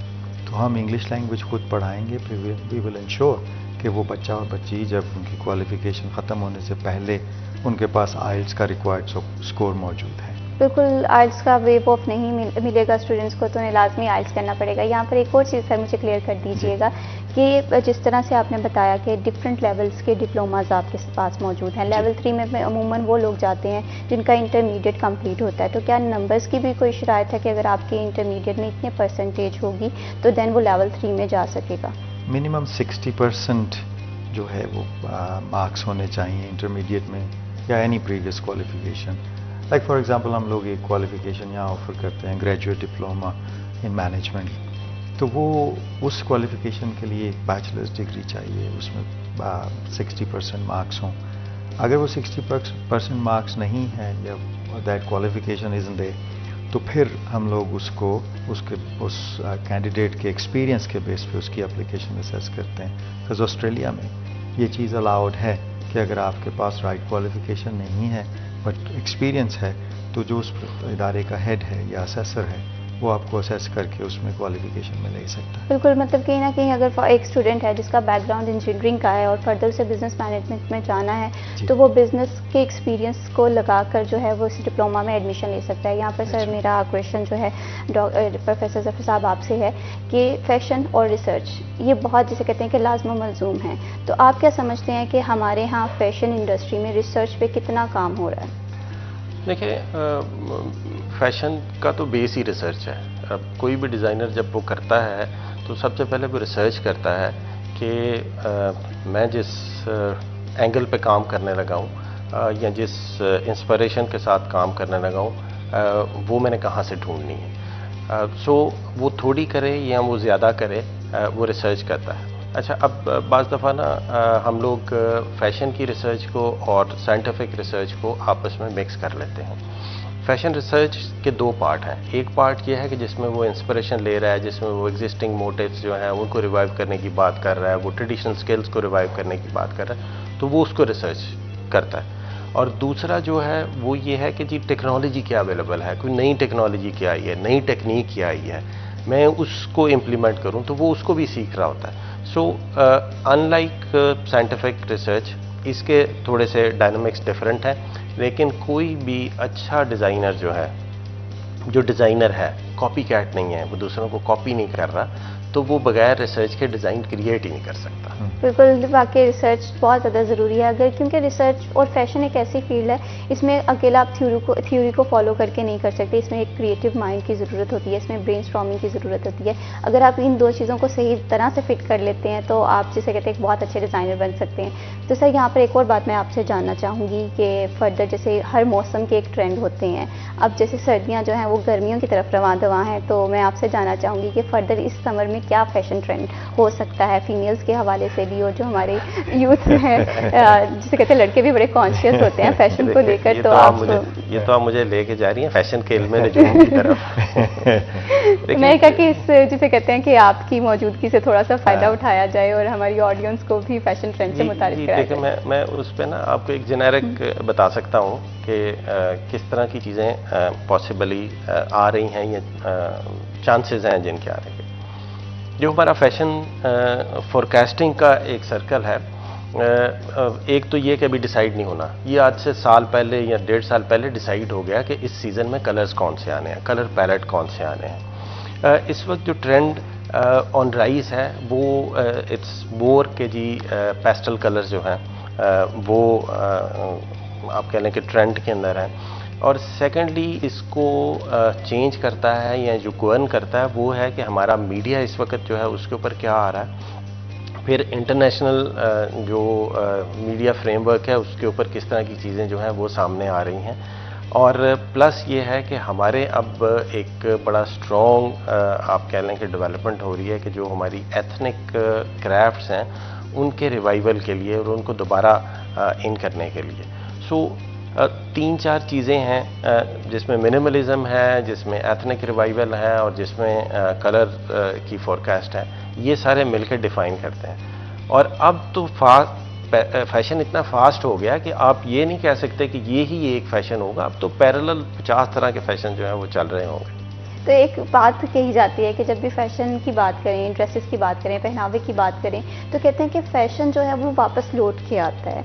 इस बात से आप कितना मुत्फिक हैं? लाइक अगर आज से 40 साल बाद पहले कोई फैशन था तो अमूमन वो ये कहा जाता है कि आज से 40 साल बाद वो फैशन दोबारा लौट कर आएगा, तो इस बात में कितनी सच्चाई है? ये बिल्कुल सही है, ये इसलिए सही है, आप ये देखें ना कि ह्यूमन ड्रेस जो है, ह्यूमन ड्रेस ने फॉर्म्स चेंज ज़रूर की हैं लेकिन शर्ट अभी भी शर्ट है। मैं अपने स्टूडेंट्स के साथ भी बाज़ दफ़ा लाइटर नोट पे कहता हूँ कि शर्ट जो है अभी भी 2 बाजुओं वाली है, 4 बाजुओं वाली शर्ट अभी तक नहीं बनी कि जी 4 बाजू हो, 2 साथ फालतू हो। सो फंक्शनैलिटी इज़ वन पॉइंट। और फिर ये है कि ये जो पुराना फैशन जैसे आप कह रही हैं वो क्लासिक्स हैं। इंसान चेंज आता है हमेशा से, ये जो उसकी चेंज ख्वाहिश है वही उसको दूसरों से मुमताज़ करती है और उसकी डेवलपमेंट जो है, इकोलॉजिकल डेवलपमेंट, वो यहाँ तक लेके आई है।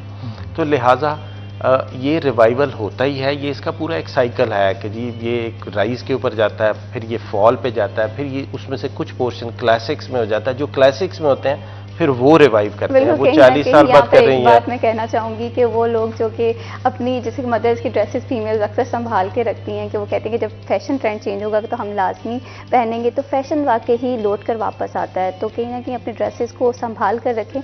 अभी वक्त हुआ एक ब्रेक का, हमारे साथ रहिए।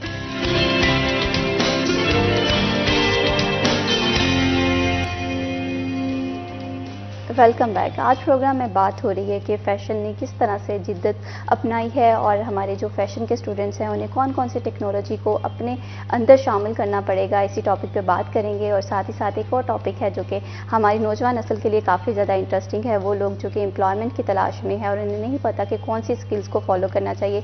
इस टॉपिक पर भी हम बात करेंगे। यहाँ पर सर मेरा क्वेश्चन आपसे है सर आसिफ, कि जिस तरह से हमारी यूथ जो है उनका यही कंसेप्ट, हमारा जो लोकल इंस्टीट्यूट है वो चैम्बर ऑफ कॉमर्स के साथ और लोकल जो एम्प्लॉय ग्रुप्स हैं उनके साथ मिलके काम कर रहे हैं। हमारी एफिलिएशन है नेटसोल टेक्नोलॉजीज़, जो हमारे आईटी के ग्रेजुएट्स होंगे वो हमारे नेटसोल टेक्नोलॉजीज़ जो कंपनी है पाकिस्तान की लार्जेस्ट सॉफ्टवेयर कंपनी है, उनके साथ मिलके हम लोग उनकी रिक्वायरमेंट के मुताबिक अपने स्टूडेंट्स को तैयार करके। बिल्कुल, ये बहुत अच्छी बात है। अगर पाकिस्तान में भी इस तरह से कोई इदारे काम कर रहे हैं तो हमारे एजुकेशन सेक्टर और जो यूथ है वो एक पेज पे आ जाएंगे और बहुत सारी जो यूथ की अपॉर्चुनिटीज़ और जिसे कहते हैं कि जॉब के प्रॉब्लम्स हैं वो फ़ौरन से हल हो जाएंगे। यहाँ पर मैं सर ज़फ़र आपसे जानना चाहूँगी कि हम बात कर रहे हैं कि करियर सपोर्ट बहुत ज़्यादा ज़रूरी है, हर इंस्टीट्यूट जो है उसे अपना किरदार अदा करना चाहिए। तो नेशनल टेक्सटाइल यूनिवर्सिटी में क्या कोई ऐसा डिपार्टमेंट मौजूद है जो कि स्टूडेंट जब ग्रेजुएट हो जाते हैं उन्हें CV बनाने से लेकर इंटरव्यू में किस तरह से अपेयर होना है, क्या क्या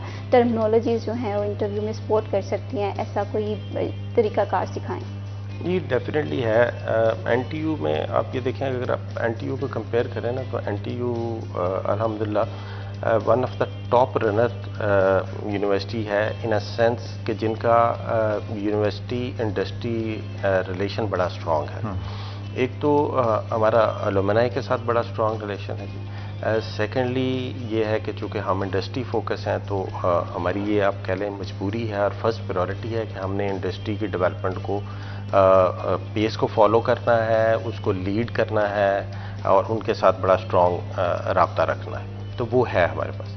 फिर ये है कि विद इन यूनिवर्सिटी हमने एक फुल फ्लेज डिपार्टमेंट रखा हुआ है जो कि ना सिर्फ स्टूडेंट काउंसलिंग करता है बल्कि वो स्टूडेंट को इस तरह की सारी चीज़ों की गाइडेंस, स्कॉलरशिप सिक्योरिंग से लेके जॉब सिक्योरिंग तक सारी स्टेप्स जो हैं उनको हेल्प करता है। फिर हमारे 4 बड़े स्कूल्स हैं, हर स्कूल के अंदर डेडिकेटेड फैकल्टी मेंबर है, डेडिकेटेड स्टाफ मेंबर है जो स्टूडेंट्स को इस सेंस में कि जी उनकी प्लेसमेंट, फिर उनको कैसे इंटरव्यू की तैयारी कैसे करवानी है, फिर उनको CVs कैसे बनवाना है, तो वो सारे काम होते हैं। लेकिन मैं दूसरे एंगल पे आपके इसी सवाल को थोड़ा सा आगे बढ़ाऊंगा कि दूसरी साइड पे जो हमारा स्टूडेंट है न सिर्फ NTU का बल्कि बाकी भी पाकिस्तान का स्टूडेंट, उसको ये ज़रूर अपने जहन में रखना चाहिए कि जब उसने जॉब मार्केट के अंदर जाना है तो वो उसका फर्स्ट ईयर है जॉब मार्केट का, और फर्स्ट ईयर एग्जैक्टली वही फर्स्ट ईयर है जो यूनिवर्सिटी का फर्स्ट ईयर है।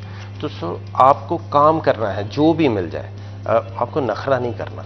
जब आप नखरा छोड़ के जाएंगे ना जी तो फिर आप सक्सेसफुल हो जाएंगे। बिल्कुल, क्या ही खूबसूरत बात की है। और कहीं ना कहीं हमारे जो स्टूडेंट्स हैं जब वो ग्रेजुएट होते हैं तो वो यकीनन अपने जहन में एक बहुत बड़े ख्वाब लेकर चलते हैं। वो कहते हैं कि मैंने तो इस जॉब पे या इस पोस्ट पे मैंने काम नहीं करना। तो यहाँ पर सर मैं आपका पॉइंट ऑफ व्यू भी जानना चाहूँगी, आप इस बात से कितना एग्री करते हैं?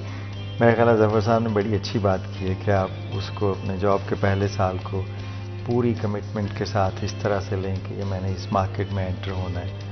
वो जहाँ से भी आपको शुरू करवाते हैं एम्प्लॉयर ग्रुप्स, आप वहाँ से शुरू कीजिए and then try to excel through that system. उसके बगैर आप यकदम, वो कहते हैं ना you must crawl before you run, तो उसको लेके चलना पड़ेगा, सीखना पड़ेगा। बहुत ज़्यादा ज़रूरी है। अगर किसी भी फील्ड में कामयाब होना चाहते हैं तो आप देखें कि आप ज़ीरो से स्टार्ट करें। कहते हैं कि सक्सेस हासिल तो हर कोई करना चाहता है लेकिन जो स्ट्रगल का प्रोसेस है वो बहुत कम लोग बनना चाहते हैं। तो वो स्ट्रगल के प्रोसेस को अगर हम लोग समझ जाएं ना तो बहुत जल्दी कामयाबी भी जिसे कहते हैं कि हमारा मुकद्दर होगी। बस शुरू के जिसे कहते हैं 3 से 4 साल वो कहीं भी मुश्किल होते हैं। जब हम फॉरेन कंट्री में भी जाते हैं ना तब भी पहले के 2 साल है ना वो बहुत ज़्यादा मुश्किल होते हैं। तो सर आप मेरी इस बात से काफ़ी ज़्यादा एग्री करेंगे क्योंकि आपका भी बैकग्राउंड इंटरनेशनल एजुकेशन स्टडी से रहा है। तो यहाँ के स्टूडेंट जब जाते हैं यहाँ से बाहर पढ़ने, एक तो होम सिकनेस एक एलिमेंट होता है और दूसरा ये होता है कि वो मेंटली रेडी नहीं होते वहाँ के चैलेंजेस को देखने में। वहाँ के चैलेंजेस क्या हैं और उन चैलेंजेस से कैसे निपटा जाए? कल्चरली डिफरेंट होते हैं डिफरेंट मुल्क, किसी भी मुल्क से एक जगह से दूसरी जगह चले जाएँ, अब यहाँ से कराची चले जाएँ तो डिफरेंसेस होंगे। ये तो आप दूसरे कॉन्टिनेंट्स की बात करेंगे। अगर कोई बच्ची यहाँ से जाता है फॉर एग्जांपल UK या ऑस्ट्रेलिया, तो उसके लिए वो हर कंट्री के जिसे कहते हैं कि चैलेंजेस भी डिफरेंट होंगे, ठीक है, वहाँ की प्रॉब्लम्स भी डिफरेंट होंगी। इस टॉपिक पे मैं आपसे बात करूँगी लेकिन अभी वक्त हुआ एक ब्रेक का, हमारे साथ रहिए।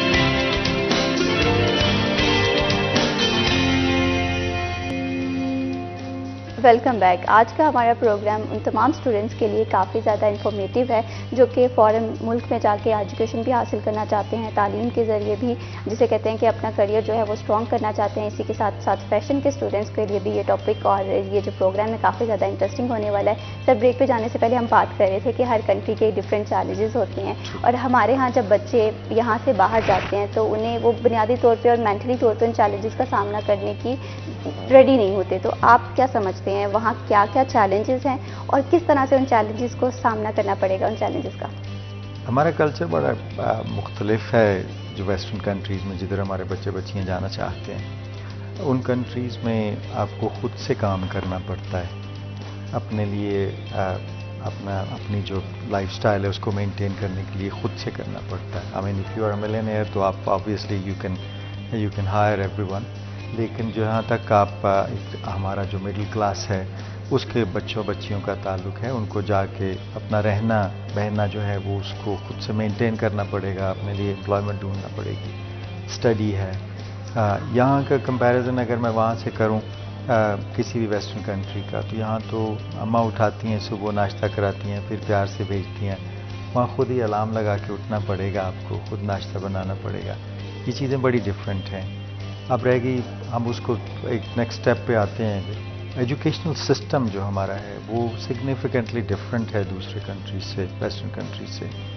हमारे यहाँ जो अब थोड़ी थोड़ी डेवलपमेंट उसमें आ रही है कि असाइनमेंट बेस्ड स्टडीज़ हैं, असेसमेंट्स हैं, जो पहले नहीं थी। एक असाइनमेंट में क्या होता है वो अभी भी शायद उतना एक्सपोजर नहीं है हमारे स्टूडेंट्स का जितना वहाँ है, तो वो उनको एक शॉक मिलता है।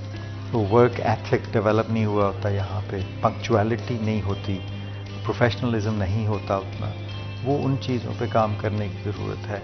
यहाँ आमतौर पे ये देखा गया, किसी बच्चे बच्ची को आप बुलाते हैं इंटरव्यू के लिए भी, वो पंक्चुअल नहीं होते आमतौर पे, और ये चीज़ सारे वेस्टर्न कंट्रीज़ में इट अर्क्स पीपल बिग टाइम कि आप पंक्चुअल नहीं हो, आप में कमिटमेंट ना हो, आप में प्रोफेशनलिज्म ना हो। वो चीज़ें एक बच्चे बच्ची को अपने पल्ले बांध के जानी चाहिए। बिल्कुल, टाइम मैनेजमेंट हो गया, इसी के साथ साथ होम सिकनेस भी एक फैक्टर होता है। तो ये सारी चीज़ें जब इंटरनेशनल स्टूडेंट्स बाहर जाते हैं तो उन्हें मेंटली तौर पे इन चैलेंजेस का सामना करने के लिए अपनी तबीयत में ये सारी चीज़ें शामिल करनी है। यहाँ पर सर जफर, मैं आपसे भी जानना चाहूँगी कि आप भी एक टीचर हैं, बहुत सारे स्टूडेंट्स हैं फैशन इंडस्ट्री के जो कि बाहर जाते हैं। जब बाहर जाने की बात हो तो फॉरेन यूनिवर्सिटीज़ एक पोर्टफोलियो मांगती हैं, उसके बेस पे एडमिशन या तो यूनिवर्सिटी में हो जाता है या तो रिजेक्ट हो जाता है। तो आप क्या सजेस्ट करते हैं कि जब फॉरेन कंट्री में एजुकेशन के लिए अप्लाई किया जाए तो पोर्टफोलियो बनाते वक्त किन किन हिदायत को ज़रूरी समझा जाए? देखें, सबसे जो इम्पोर्टेंट चीज़ है ना पोर्टफोलियो के रेफरेंस से हमारा एक बहुत बड़ा इशू है। हम honestly speaking as a nation record keeping के अंदर तो बिल्कुल ही बिलीव नहीं करते, और लाइकवाइज हमारा फैशन डिज़ाइनर चाहे या डिज़ाइनर है वो भी यही कुछ करता है। इतना अच्छा स्टूडेंट काम कर रहे होते हैं स्टार्टिंग फ्रॉम डे 1, और करके बस उसको रख रहे हैं, फेंक रहे हैं, उसको ऑर्गेनाइज नहीं कर रहे हैं। पोर्टफोलियो से क्या करना चाहती है यूनिवर्सिटी? यूनिवर्सिटी ये देखना चाहती है कि आपके पास कैपेबिलिटीज़ क्या हैं, आपने ओवर द ईयर कैसे चीज़ें डेवलप की, आप किस तरह की आप डायरेक्शन में काम करते हैं, किस तरह के कलर्स पसंद करते हैं। अच्छा, ये पोर्टफोलियो आप क्रिएट अगर करेंगे ना, आप या मेरे जैसे किसी मजदूर के पास आएंगे और उसे कहेंगे कि ये पैसे ले लो, मुझे पोर्टफोलियो बना दो, वो बना देगा, लेकिन वो रिफ्लेक्ट नहीं, वो आपका डिज़ाइनर जो है उसको रिफ्लेक्ट नहीं करेगा। सो मैं हमेशा अपने स्टूडेंट को एडवाइस करता हूँ, डे 1 से अपनी चीज़ें संभालनी शुरू करें। कुछ ना करें, आप उनको एक स्केच बुक ले लें, उसके अंदर रखना शुरू कर दें, और एंड के ऊपर आप उसको कंपाइल कर लें। अब तो डिजिटल आ गई है हर चीज़, you just click and put that in digital wallet और समथिंग लाइक दैट। तो पोर्टफोलियो के अंदर अब किसी चीज़ का ध्यान ना रखें, सिर्फ अपना सीक्वेंस उसके अंदर मेंटेन कर लें, और वही आपका स्ट्रॉन्ग पोर्टफोलियो होगा। बिल्कुल, सीक्वेंस भी बहुत ज़्यादा ज़रूरी है। रिकॉर्ड कीपिंग अगर देखें, आपने बहुत ही खूबसूरत बात की कि हमारे स्टूडेंट्स ना रिकॉर्ड कीपिंग में उस तरह से नहीं है, जिसकी वजह से मैंने बहुत ज़्यादा, जिसे कहते हैं कि काबिल स्टूडेंट्स हैं, उनके एडमिशन रिजेक्ट होते हुए देखे हैं। दूसरी बात भी सर मैं आपसे जानना चाहूँगी कि हम बात कर रहे थे कि हमारे स्टूडेंट्स ना उस तरह से जिसे कहते हैं क्रेडिबल नहीं होते प्रेशर हैंडल करने के लिए, वहाँ की जो जिसे कहते हैं इन्वायरमेंट में एडजस्ट करने के लिए। तो आप अपने स्टूडेंट्स को क्या एडवाइस देना चाहेंगे? देखें, एक तो ये है कि अगर डिज़ाइन का स्टूडेंट बाहर जाता है, उसको ऑफ कोर्स वो social cultural shock, difference of system, वो तो उसने बियर करना ही करना है। दूसरी जो इम्पॉर्टेंट चीज़ है ना, हम लोग वहाँ पे जाके, नॉर्मली हम पाकिस्तानी जब ट्रैवल करते हैं ना, तो हम बाहर जाके पहला काम करते हैं कि हम ढूंढते हैं कि हमें दाल रोटी कहाँ से मिलेगी, हमें कढ़ाई कहाँ से मिलेगी। भाई ये खाते हुए आए हैं ना हम, तो हमें तो वहाँ का एक्सपीरियंस लेना चाहिए। सो सिमिलरली डिज़ाइनर के लिए ये बड़ा ज़रूरी है कि जाके उस सोसाइटी के अंदर अपने आप को असिमिलेट करे, उसको समझे, उसके नॉर्म्स को समझे, तभी तो वो उस उसके हिसाब से डिज़ाइन कर सकेगा ना। वहाँ पे जाके भी अगर उसने कढ़ाई ढूंढनी है तो फिर वो पाकिस्तान रहे, फिर उसको जाने की कोई ज़रूरत नहीं है। और वहाँ पे अगर उसने सक्सेसफुल होना है तो ये ज़हन में रखे कि ये सारे सोशल प्रेशर्स भी आने हैं, मैंने उसके सिस्टम को अडॉप्ट भी करना है और मैंने उनके नॉर्म्स भी सीखना है। बिल्कुल, कहीं ना कहीं वहाँ पर विज़िट करे, अगर आर्ट्स का स्टूडेंट जा रहा है वहाँ के म्यूज़ियम विज़िट करे, वहाँ की जो हिस्ट्री पढ़े और देखे कि वहाँ के लोगों का माइंडसेट क्या है फैशन को लेकर, पहनावे को लेकर, और बहुत सारी चीज़ें सीखने को मिलेंगी। यहाँ पर सर मैं आपसे जानना चाहूँगी कि आपका इस हवाले से क्या पॉइंट ऑफ व्यू है कि कोर्स रेलिवेंसी एक बहुत मैटर करता है, ठीक है। अगर एक स्टूडेंट है यहाँ से बिज़नेस मैनेजमेंट पढ़ कर गया है तो फर्दर वहाँ पर जाकर वो बिज़नेस मैनेजमेंट को कंटिन्यू नहीं करता, वो जिस फील्ड में एडमिशन हो रहा होता है तो उसे वहाँ पर पिक कर लेता है। तो आप क्या समझते हैं कि स्टूडेंट को कोर्स रेलिवेंसी की जानिब जाना चाहिए या जो एडमिशन मिल रहा है उसे पिक कर लेना चाहिए? थोड़ा सा लंबा आंसर है इस, इफ यू अलाउ मी, कि जो बैचलर्स करके जाता है बच्चा यहाँ से उसने बिजनेस मैनेजमेंट में किया तो उसकी जो बेसिक एजुकेशन है रिलेटेड टू बिजनेस मैनेजमेंट वो हो गई, एक डिग्री के बाद वो हो गई। उसके बाद उसको स्पेशलाइज करना चाहिए, जिस भी फील्ड में उसको काम करना है उसमें उसको स्पेशलाइज करना चाहिए। जैसे अगर बैचलर ऑफ बिजनेस मैनेजमेंट उसने किया, उसके बाद हो सकता है उसने मार्केटिंग में जाना हो, इंटरनेशनल अफेयर्स में जाना हो या इकोनॉमिक्स में जाना हो, वो उसको चाहिए कि अपना मास्टर्स या फर्दर स्टडी उस फील्ड में करे और उससे रिलेटेड एम्प्लॉयमेंट ढूंढे, उससे रिलेटेड इंटर्नशिप्स ढूंढे। उन चैलेंजेस को लेके जो कि वो स्टूडेंट्स हमारे फेस करते हैं, अपनी स्टडी से उनका रिलेटेड जॉब नहीं मिलता, वो मेरा ख्याल है उसकी मेन वजह ये होती है कि उन्होंने अपनी स्टडी एक डिग्री के बाद दूसरी डिग्री, तीसरी डिग्री एक ही फील्ड में किए चले जाते हैं। उससे ये तो हो सकता है कि आपने एक्सेल कर लिया उन्हीं सब्जेक्ट्स में, बार बार उनको पढ़ा, डिफरेंट लेवल्स पे पढ़ा, लेकिन आप अपने फील्ड जो आपका चाहिए आपको, आप उसके लिए स्टडी नहीं कर बिल्कुल, पाए। कहीं ना कहीं वो चीज़ एक मिसिंग हो जाती है अगर करियर में हम देखें। कोर्स रेलिवेंसी तो इम्पॉर्टेंट है लेकिन साथ ही साथ स्पेशलाइजेशन बहुत ज़रूरी है। थैंक यू सो मच, आपने हमारे प्रोग्राम को वक्त दिया, बहुत ज़्यादा इन्फॉर्मेशन मिली। और जो इन लोगों ने ये प्रोग्राम देखा होगा वो फैशन के स्टूडेंट्स हैं या वो स्टूडेंट जो कि बैरून मुल्क में तालीम के ख्वाहिशमंद हैं, उनके लिए ये प्रोग्राम डेफिनेटली बहुत इन्फॉर्मेटिव रहा होगा। इसी के साथ मैं शबीब को दीजिए इजाज़त। अल्लाह हाफिज़।